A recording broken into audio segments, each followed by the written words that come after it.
Assalamualaikum warahmatullahi wabarakatuh. Nama aku Ilena Putri Salsabila. Buat kalian yang bingung aku mau ngapain di sini aku bakal jelasin bagaimana proses produksi televisi sebelum disiarkan. Oke? Sebelum lanjut, aku mau jelasin dulu nih kalau program-program TV yang kita tonton itu ada tahapan-tahapan produksinya sebelum dinikmati oleh pemirsa di televisi. Jadi kita yang nonton jadi lebih nyaman ketika mendengarkan dan juga enak ketika dilihat.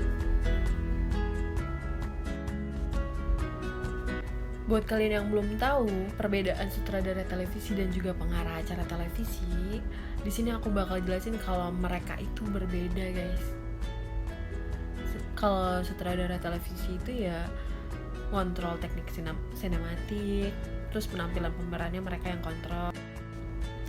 Sedangkan pengarah acara televisi itu melakukan liputan audiovisual atas momentum sebuah acara.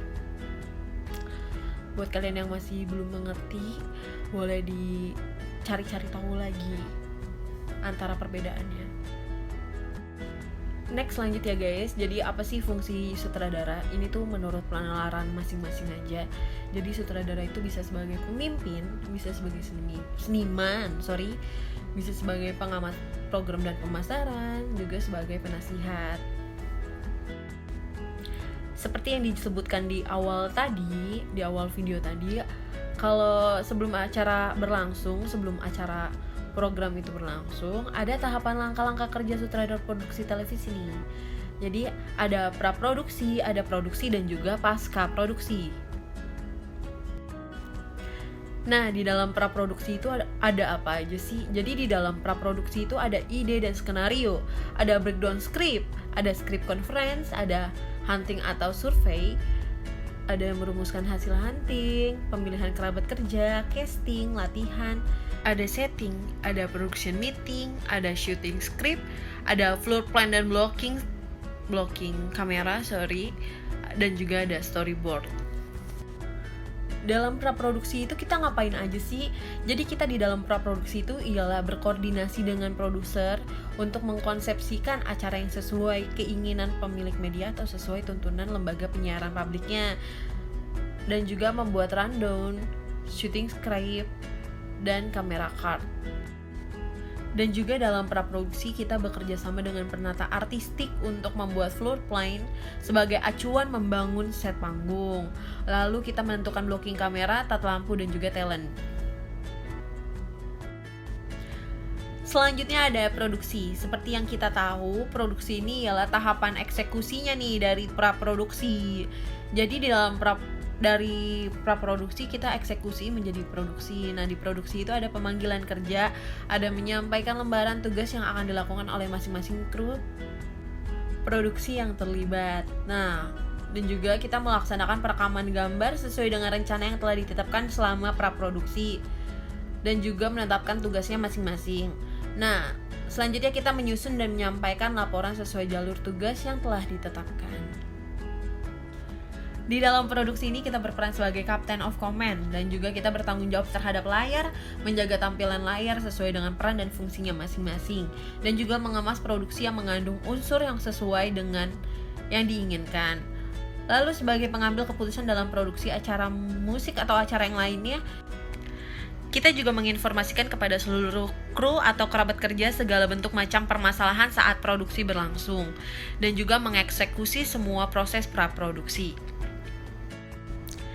Next ada pasca produksi. Pasca produksi itu tahap akhir dari sebuah produksi ya, sebuah rangkaian produksi, yang dalam tahap ini tuh kita melakukan akhir gitu loh, kayak finishnya loh, kayak diperfectin. Jadi di dalam tahap ini kita menambahkan video, mengedit, memotong, menyisipkan, menggabungkan, dan segala macam jenis editing lainnya.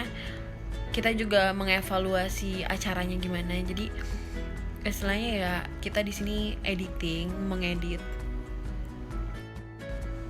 Nah, dalam produksi penyiaran televisi memiliki 4 aspek utama. Yang pertama ada aspek kamera, ada aspek suara, ada aspek pencahayaan, dan juga aspek penyiaran. Nah, kita di sini akan jelasin tuh apa itu aspek kamera. Jadi aspek kamera itu melalui kamera televisi lah objek gambar dapat dipindahkan pada layar televisi atau frame. Bentuk shoot dan pergerakan kamera adalah sudut pandang atau angle. Dan juga di dalam aspek suara perlu dilakukan balance guna menemukan sebuah harmonisasi dalam pengambilan suara dan juga gambar. Jadi dalam aspek pencahayaan berguna untuk kebutuhan teknik televisi untuk menghasilkan gambar yang prima, untuk membangun image 3 dimensi pada layar televisi, untuk menjelaskan bagian dari objek menjadi perhatian pada bagian gambar, untuk membangun bentuk dan karakter pada gambar, menjelaskan waktu, dan juga memberikan kontribusi seluruh keindahan pada posisi gambar. Jadi aspek pencahayaan ini penting banget ya. Yang lainnya juga penting sih. Selanjutnya ada aspek penyiaran. Nah, aspek penyiaran memiliki keseimbangan antara informasi, pendidikan, dan hiburan, sehingga dapat menyeimbangkan antara keinginan pemilik stasiun televisi dengan kebutuhan halayak pemirsanya. Maka dapat terciptanya angle atau sudut pandang, balance kewajaran, dan alur serta jaringan.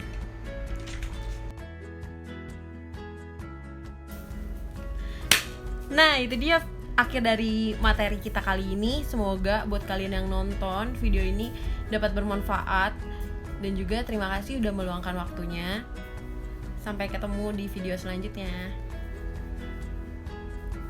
Wassalamualaikum warahmatullahi wabarakatuh.